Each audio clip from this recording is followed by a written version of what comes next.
सुप्रभात।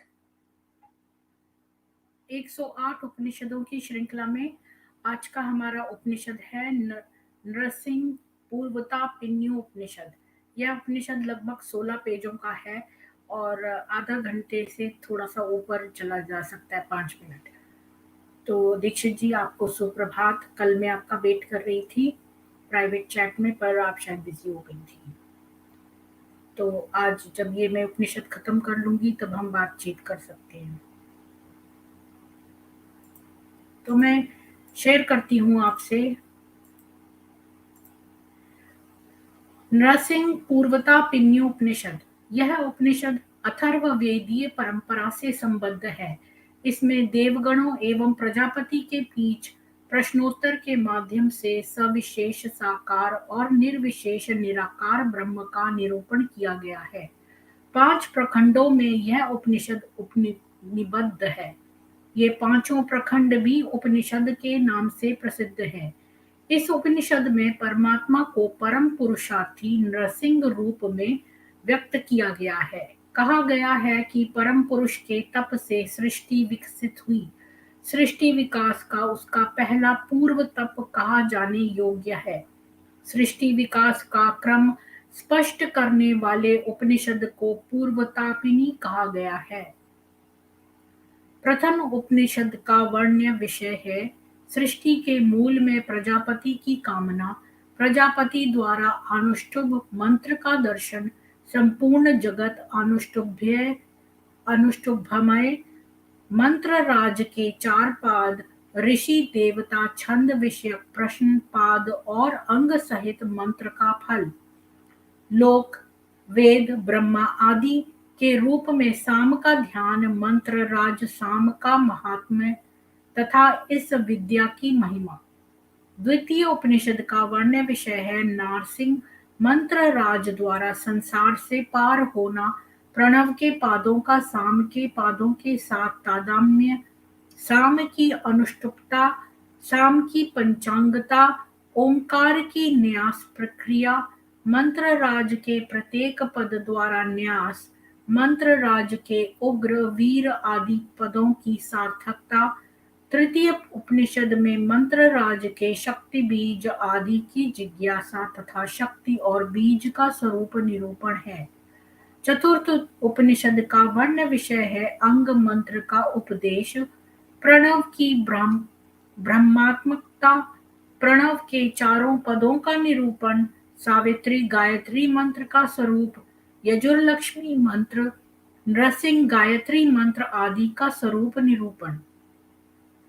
पंचम उपनिषद का वर्ण विषय है देवों द्वारा महाचक्र की जिज्ञासा, षड अष्ट द्वादश द्वात्रिंशत यानी 32 अरों वाले चक्रों का निरूपण, अवयव दर्शन, महाचक्र दर्शन, महाचक्र वेधन महिमा, मंत्र राज के अध्ययन का फल, मंत्र राज के जापक की सर्वोत्कृष्टता तथा मंत्र राज के जापक की ब्रह्मत्व प्राप्ति का निरूपण।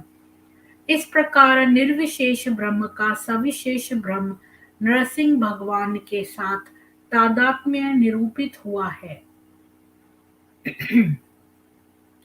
ओम शांति शांति शांति। कहा जाता है कि जब सारा संसार जल के रूप में ही था, सर्वत्र सलिल राशि ही दृष्टिगोचर हो रही थी, उसी जल राशि के मध्य कमल पत्र पर प्रजापति ब्रह्मा जी प्रकट हुए। प्रजापति ब्रह्मा जी के मन में यह कामना उत्पन्न हुई कि मैं सृष्टि करूं। यह लोक प्रसिद्ध उक्ति है कि मनुष्य मन में जैसी भावना करता है, भीतर से वैसी ही वाणी निकलती है और वैसी ही क्रिया होने लगती है। इसी संबंध में ऋषियों ने कहा है, प्राचीन काल में सृष्टि रचना के समय पहले मन से काम की उत्पत्ति हुई। निरंतर आत्मनिरीक्षण करने वाले ज्ञानी जन काम को अंतःस्थित आत्मा का बंधन मानते हैं।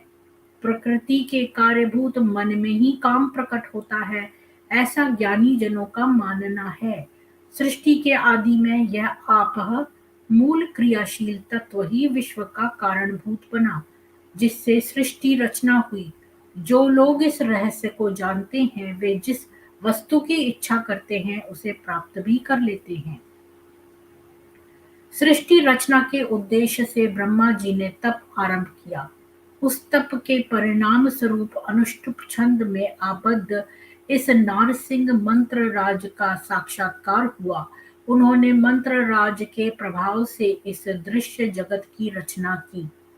इस प्रत्यक्ष दिखाई देने वाले जगत को इसलिए मंत्र राज अनुष्टुभमय कहते हैं। संपूर्ण भूतों की उत्पत्ति इस अनुष्टुप मंत्र से ही हुई है। इस अनुष्टुप के द्वारा उन्हें जीवन धारण की शक्ति मिलती है और इस लोक से प्रयाण करते समय अनुष्टुप में ही प्रवेश कर जाते हैं। संपूर्ण सृष्टि की रचना करने वाली यह अनुष्टुप वृत्ति ही है। अनुष्टुप ही वाणी है, इसलिए इसी वाणी में मनुष्य जन्म और मृत्यु को प्राप्त होते हैं। सभी छंदों में अनुष्टुप छंद निश्चित ही श्रेष्ठ है। यहाँ अनुष्टुप को ही उद्भव, विकास एवं विलय का कारण कहा गया है। अनुष्टुप छंद में 4 चरण होते हैं।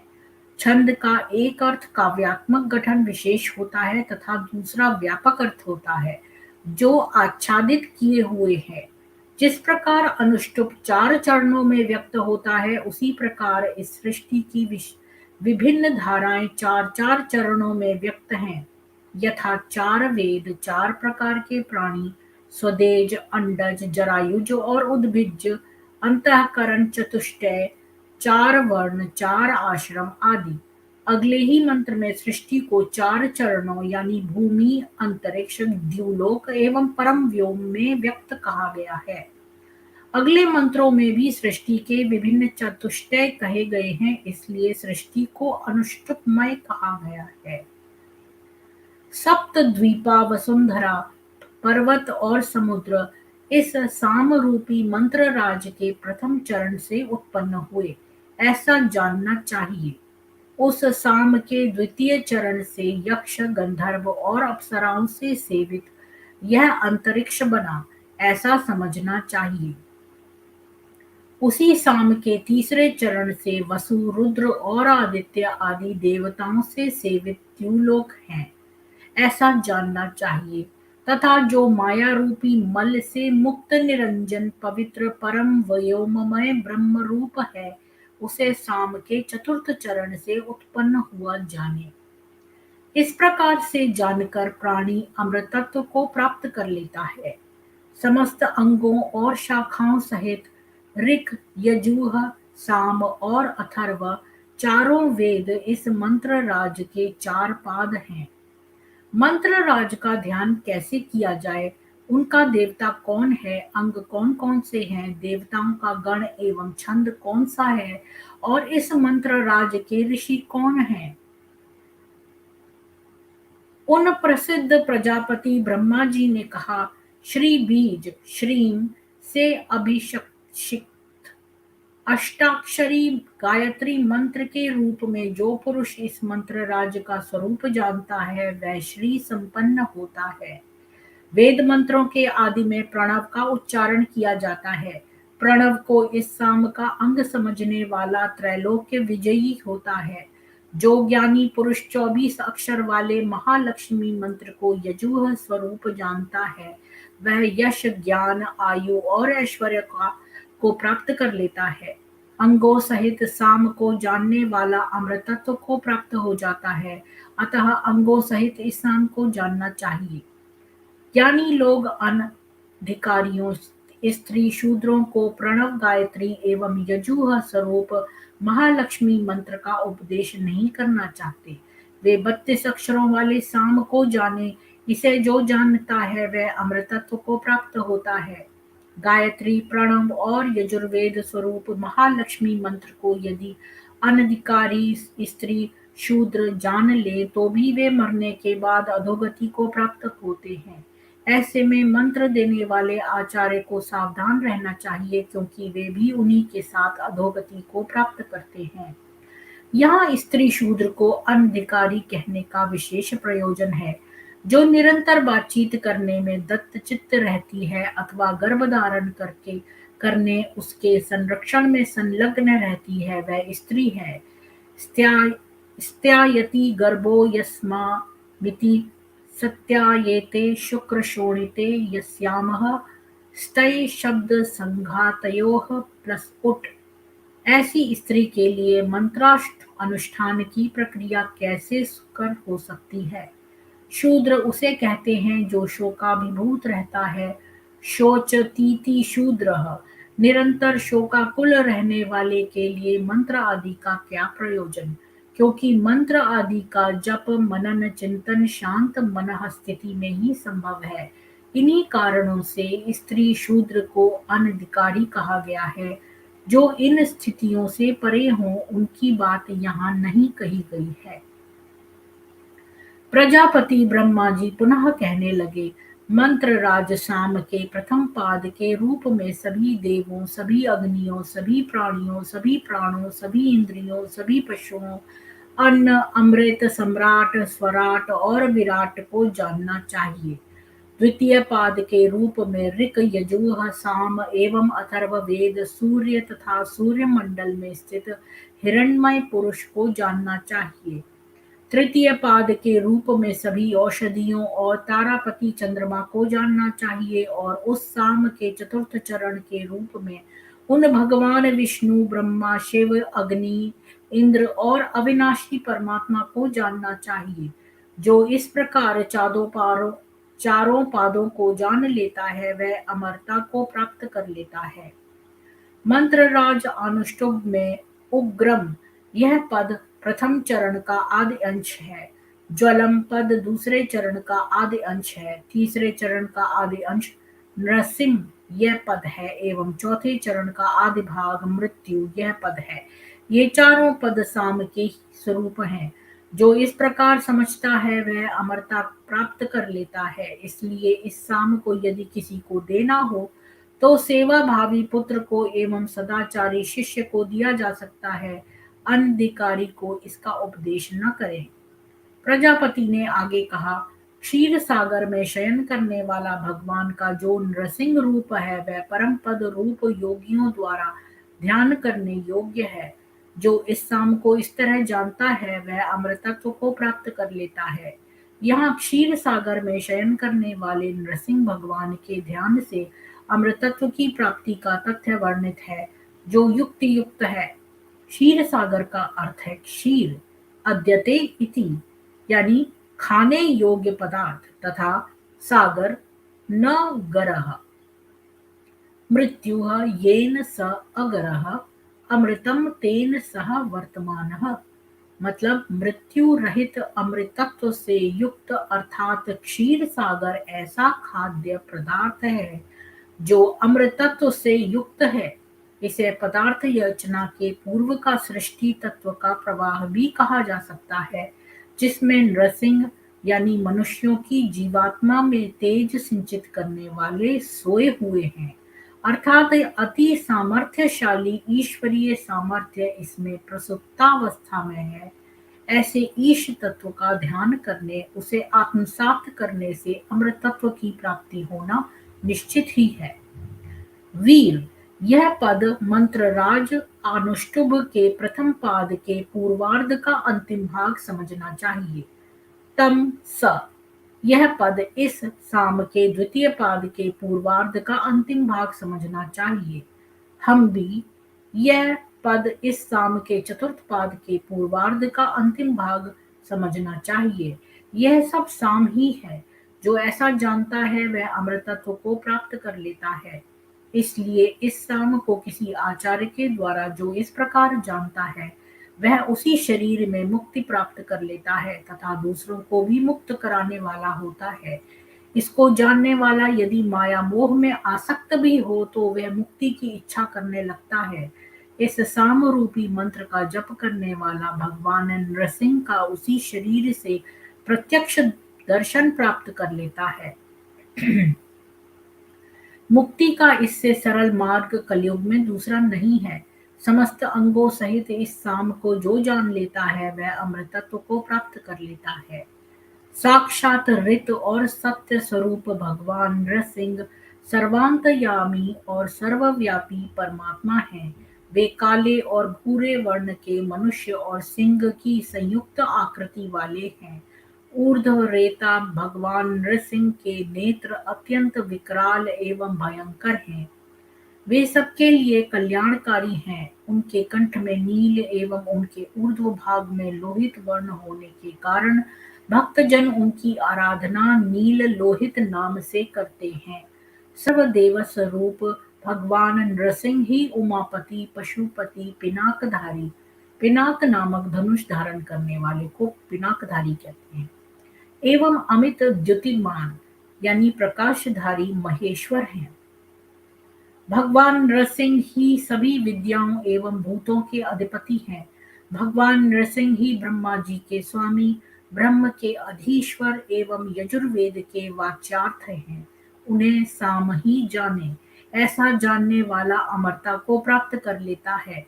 यहाँ नृसिंह के स्वरूप और उनकी सामर्थ्य की अभिव्यक्ति हुई है, जो बड़ी रहस्यात्मकता से पूर्ण है। नरसिंह भगवान को ऋत और सत्य कहा गया है, जो सृष्टि के आदिम घटक हैं। ऋतम च सत्यम सूर्या चंद्रमसौ धाता यथा पूर्वम कल्पयत इत्यादि। यह ऋग्वेद का 10.190.1 से लेकर 3 मंत्रों में इन्हीं घटकों में सृष्टि निर्माण की प्रक्रिया बताई गई है। यहाँ नरसिंह के 3 नाम आए हैं, कृष्ण पिंगल, नील लोहित और द्युतिमान। ये पदार्थ की अभिव्यक्ति के क्रमिक स्वरूप को प्रकट करते हैं। पहला स्वरूप कृष्ण पिंगल काला भूरा जो अस्पष्टता को द्योतित करता है। दूसरा नील लोहित नीला लाल जो अल्प स्पष्टता का द्योतक है और तीसरा द्युतिमान प्रकाशमय जो पूर्ण स्पष्टता का द्योतक है। सृष्टि में पदार्थ रचना इसी क्रम में होने का यहाँ संकेत होता है। महा यह पद मंत्र राज अनुष्टुप के प्रथम पाद के उत्तरार्ध का आदि भाग है। वर्तो यह पद मंत्र राज अनुष्टुप के द्वितीय पाद के उत्तरार्ध का आदि भाग है। षडम यह पद तृतीय भाग के उत्तरार्ध का आदि भाग है और नमा यह पद चतुर्थ पाद के उत्तरार्ध का आदि भाग है। यह सब साम ही है। इस प्रकार जानने वाला अमृतत्व को प्राप्त कर लेता है। साम ही सच्चिदानंद स्वरूप पर ब्रह्म है। इस तरह जान लेने से इसी जीवन में अमृतत्व प्राप्त कर लेता है। इस साम को अंगों सहित जो जानता है वह मुक्ति को प्राप्त कर लेता है। विश्व सृजेता प्रजापतियों ने साममय मंत्र के द्वारा ही संपूर्ण विश्व की रचना की है। इस कारण वे विश्व स्नष्टा कहे गए हैं। उन्हीं से उत्पन्न होने वाला यह विश्व है। इस रहस्य को जानने वाले ब्रह्मलोक को प्राप्त होकर उसी में लीन हो जाते हैं। इसलिए अंग सहित इस साम को जानना चाहिए। इस प्रकार जानने वाला अमृतत्व प्राप्त कर लेता है। मंत्र राज अनुष्टुप के प्रथम चरण का अंतिम पद विष्णुम है। द्वितीय चरण का अंतिम पद मुखम है। तृतीय चरण का अंतिम पद भद्रम है और चतुर्थ चरण का अंतिम पद मह्यम है। इस प्रकार इस साम को जानने वाला अमृतत्व को प्राप्त कर लेता है। उपयुक्त उपासनादि तत्वों को प्रजापति ब्रह्मा जी ने ही जाना है। मंत्र राज अनुष्टुप सबकी आत्मा रूप में है एवं ब्रह्म में भी उसकी स्थिति है। इस प्रकार जानने वाला अमृतत्व को प्राप्त कर लेता है। इस लोक में सुख समृद्धि चाहने वाला श्रेष्ठाचारी साधक को भगवान नृसिंह समस्त प्रकार के ऐश्वर्य प्रदान करते हैं। वह साधक चाहे जहाँ देह त्याग करे, भगवान नृसिंह वहीं पर उसे पर ब्रह्ममय तारक मंत्र का बोध कराते हैं। मंत्र बोध के बाद वह अमृत स्वरूप को प्राप्त कर मोक्ष को प्राप्त कर लेता है। अतः तारक मंत्र रूपी साम का जप सदैव करना चाहिए, क्योंकि साम मंत्र के भीतर प्रजापति ब्रह्मा की ही शक्ति है। इस प्रकार जानने वाला ही वास्तविक साधक है। महान परमेश्वर के तत्व का यथार्थ ज्ञान होने के कारण इसे महोपनिषद कहते हैं। इसके अंतर्गत बताए मार्ग के द्वारा जो पुनरक्षण साधना करता है उसे पूर्ण पुनरक्षण का लाभ प्राप्त होता है और वह महाविष्णु रूप हो जाता है। द्वितीयोपनिषद। प्राचीन काल में एक बार सभी देवता संसार पाप और मृत्यु से भयभीत होकर भागकर प्रजापति ब्रह्मा जी के पास गए। प्रजापति ब्रह्मा जी ने देवों को भगवान नरसिंह के मंत्र राज अनुष्टुभ मंत्र का उपदेश किया। इसकी साधना करके उन्होंने मृत्यु को जीता तथा समस्त पापों से छूटकर संसार सागर को पार कर लिया। इसलिए मृत्यु पाप एवं भव सागर से डरने वाले को मंत्र राज अनुष्टुभ की शरण में जाना चाहिए। जो व्यक्ति मंत्र राज की शरण में जाता है वह मृत्यु को जीतकर पापों का शमन कर संसार सागर से पार हो जाता है। यह जो प्रणव मंत्र राज का अंगभूत है उसकी प्रथम मात्रा अकार है। उसका लोक पृथ्वी एवं ऋचाओं से सुशोभित ऋग्वेद ही वेद, ब्रह्मा देवता अष्टवसु ही गण, छंद गायत्री तथा गार्हपत्य अग्नि है। प्रणव की पहली मात्रा में ही यह सब निहित है। यह प्रथम मात्रा ही साम का प्रथम चरण है। ऊ प्रणव की द्वितीय मात्रा है। इस द्वितीय मात्रा का लोक अंतरिक्ष विष्णु देवता और एकादश रुद्र ही गण यजुर मंत्रों सहित यजुर्वेद इसका वेद त्रिष्टुप छंद और अग्नि दक्षिणाग्नि है। मंत्र राज साम का यह द्वितीय पाद है। मंत्र राज साम के अंगभूत प्रणव की तीसरी मात्रा मकार है। इसका लोक द्युलोक है। वेद सामवेद रुद्र देवता और द्वादश आदित्य ही गण, छंद जगती तथा अग्नि आवनीय है। तृतीय मात्रा के अंतर्गत यह सब है। साम का तृतीय पाद यह तृतीय मात्रा ही है।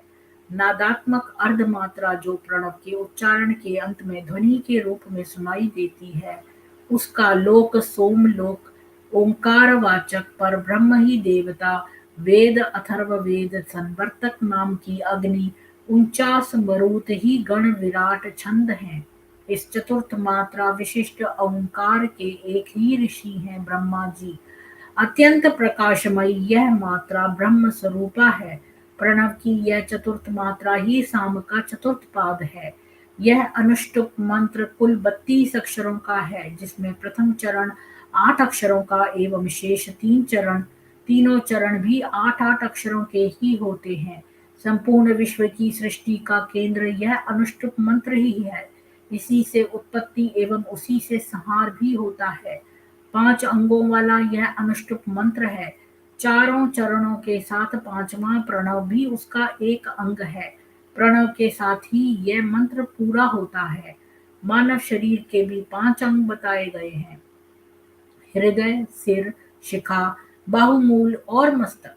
इस प्रकार हृदयाय नमः, शिरसे स्वाहा, शिखाय वषट, कवचाय हुम, अस्त्राय फिट के साथ अनुष्टुप के प्रत्येक अंगों का संयोग करना चाहिए। मंत्र के प्रथम भाग के साथ शरीर का प्रथम अंग का संयोग, द्वितीय के साथ द्वितीय, तृतीय के साथ तृतीय, चतुर्थ के साथ चतुर्थ एवं पंचम भाग के साथ पंचम अंग का संयोग करें। संपूर्ण लोक जिस प्रकार आपस में संबद्ध है उसी प्रकार से उक्त अंग भी परस्पर संबद्ध हैं। यह ओंकार संपूर्ण विश्व है। इसलिए इस अनुष्टुप मंत्र के हर एक अक्षर से पहले और पीछे ओंकार का संपुट लगाकर न्यास करना चाहिए। ब्रह्मवादी लोग इस प्रकार प्रत्येक अक्षर के साथ अंगन्यास करने के लिए कहते हैं। इस अनुष्टुप का प्रथम पद उग्रम मंत्र का प्रथम स्थान है। यह जानने वाला अमृतत्व को प्राप्त कर लेता है। मंत्र में वीरम का द्वितीय स्थान है। महाविष्णु पद का तृतीय स्थान है। ज्वलंतम का चतुर्थ स्थान है। सर्वोत्मुखम का पंचम स्थान है। नृसिंहम का षष्ठ स्थान है। भीषणम का सप्तम स्थान है। भद्रम का अष्टम स्थान है। मृत्युम का नवम स्थान है। नमामि का दशम स्थान है। अहम का एकादश स्थान है। ऐसा जानना चाहिए। इस प्रकार जानने वाला अमृतत्व को प्राप्त कर लेता है। यहाँ दिए गए संकेतानुसार अनुष्टुप मंत्र इस प्रकार बनेगा। ॐ उग्रं वीरं महाविष्णुं ज्वलन्तं सर्वतोमुखं नृसिंहं भीषणं भद्रं मृत्युं नमाम्यहम्। 11 पदों वाली यह अनुष्टुप वृत्ति है। सारे विश्व की रचना इसके द्वारा ही हुई है तथा उपसंहार भी इसी के द्वारा होता है। यह अनुष्टुप की ही महिमा है, ऐसा जानना चाहिए। इस प्रकार जानने वाला अमृतत्व को प्राप्त कर लेता है। प्रजापति भगवान ब्रह्मा जी से देवताओं ने प्रश्न किया, उग्रम विशेषण नृसिंह भगवान के लिए क्यों कहा गया है? प्रजापति ने कहा, नरसिंह भगवान अपनी महिमा से सभी लोकों, देवताओं, सब भूतों और सभी आत्माओं का निरंतर उत्थान करते रहते हैं, सबकी सृष्टि करते, सबका विस्तार करते तथा संहार भी वे ही करते हैं। पूरी सृष्टि को अपने में लीन कर लेते हैं। वे ही संसार पे अनुग्रह करते तथा दूसरों से भी कराते हैं। उनको इसलिए उग्र कहा जाता है। देव ऋग्वेद में इस विषय में कहा गया है कि जिनकी प्रार्थना श्रुतियां करती हैं उन्हीं परमात्मा की स्तुति करो। परमात्मा हृदय रूपी गुफा में नव तारुण्य रूप में शोभायमान है। वे भगवान सिंह रूप धारण करने के बाद भी भक्तों के लिए विकराल नहीं है। वे सर्वत्र सबके पास पहुंचकर सब पर अनुग्रह करने वाले हैं। साधकों का कल्याण और दुष्टों का संहार करने के कारण उन्हें उग्र कहा जाता है। हे नरसिंह भगवान, हम आपकी प्रार्थना करते हैं, आप हमारा कल्याण करें। हमारे ऊपर आपकी भयंकर सेना आक्रमण न करे, कहीं अन्यत्र चली जाए। इन्हीं कारणों से उन्हें उग्रम कहा गया है। देवताओं ने पुनः प्रश्न किया, प्रभु, वीरम विशेषण भगवान नृसिंह को क्यों दिया गया है? ब्रह्मा जी बोले, वे अपनी महिमा से सभी लोकों, सभी आत्माओं, सभी देवताओं और सभी भूतों के साथ अनेक प्रकार से क्रीड़ा करते हैं, क्रीड़ा का आनंद प्राप्त कराते हैं, सतत सबको उत्पन्न करते, सभी का उपसंहार करते एवं सभी को स्थिरता प्रदान करते हैं। ऋग्वेद की ऋचाओं में भी कहा गया है कि भगवान नरसिंह भक्तों पर अविलंब कृपा करने वाले हैं। वे वीर हैं, कर्मठ रूप होकर सोमयाग में, पाषाण युक्त होकर अर्धवर्यु आदि के रूप में सोमाभिषेक करने वाले हैं। देवताओं को उत्पन्न करने की कामना भी वही करते हैं, इस कारण उन्हें वीरम कहा जाता है। तो मैं समझती हूँ कि इसको यहीं पर समाप्त करके हम इसको कल फिर लेंगे। तो इतना बहुत है आज के लिए। तो बहुत ज़्यादा हो जाएगा तो फिर लोगों को समझ में नहीं आएगा। तो आप सब लोगों को बहुत बहुत साधुवाद सुनने का, और इस उपनिषद को शेयर करने की ज़रूरत नहीं है। और मैं एक लिंक भेज देती हूँ, जिसको भी मेरे साथ प्राइवेट में बात करनी है वो मेरे साथ आ सकता है। और आप लोगों को बहुत बहुत साधुवाद और आपका दिन शुभ बीते। ओम शांति। और भूलिएगा मत, आज हमारा 8 बजे रात को इंडिया टाइम के हिसाब से एक शो है, जिसमें कि एक स्ट्रीम है जिसमें आप आकर बता सकते हैं कि इस्लाम ने मानवता या इंसानियत के लिए क्या किया है। तो भूलिएगा मत, 8 बजे ये ओपन लाइव डिस्कशन होगा।